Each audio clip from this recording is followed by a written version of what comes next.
He is recognized. Thank you, Mr. Chair. Ms. Goteen, we've been doing this. Ms. Goteen, we've been doing this for a long time on different issues.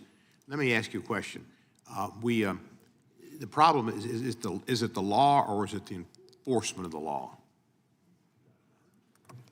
It's both, but those two things are related. I mean, one of the things that I've wondered when I look at these massive compliance failures over the years, I don't think all of those compliance failures were intentional. I don't think all of them were negligent. I think that they have built a system that is so massive and so complex, and the rules are just so sort of arcane and intricate that it might actually be impossible to completely enforce the rules as they would need to be enforced to protect Americans' privacy. That is one major advantage to the warrant requirement, is that it's so much simpler. You reduce the need for all of these massive layers of oversight for different rules, for different tools you might use for different queries, figuring out, is this a query, is this not a query? It's very, very simple. If the government wants to access an American's communications, they submit a warrant application, they go to the court, or a Title I application. It simplifies the process, and that will itself, even leaving aside the fact that you now have an independent branch of government performing this review, will make compliance achievable. With AI, are we going to have more and more problems because there'll be more and more data?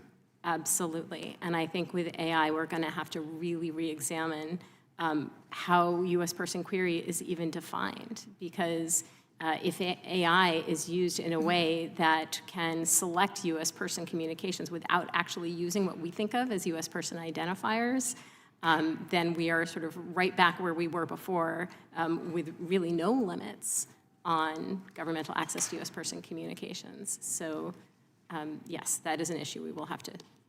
Has the FISA court been fairly consistent in how they've dealt with these issues? I mean, what I would say is that the FISA court has been remarkably tolerant of just this long history of abuses. It's, you know, we focus on the FBI's querying abuses in recent years. This program has been plagued with violations and noncompliance since its inception. And I'm not just talking about the FBI, I'm talking about the NSA in particular, the CIA. The NSA was violating its query restrictions systemically for almost a decade after the program was put in place. And yet every year, the FISA court has reauthorized this program. A couple of times, they've waited a few months for new layers of oversight to be put in place. But to me, it's an example of fool me once, shame on you, fool me twice, shame on me, because it's been a 17-year pattern of violations, extensive, systemic violations. And yet, the FISA court, you know, points out the violations, is upset about them, says they're unacceptable, and reauthorizes the program. Let me go to another issue, I guess. Mr. Ice, I asked you about those 7 or 8, 9 senators and reps, and whether anybody thought that they should be subject to any reviews.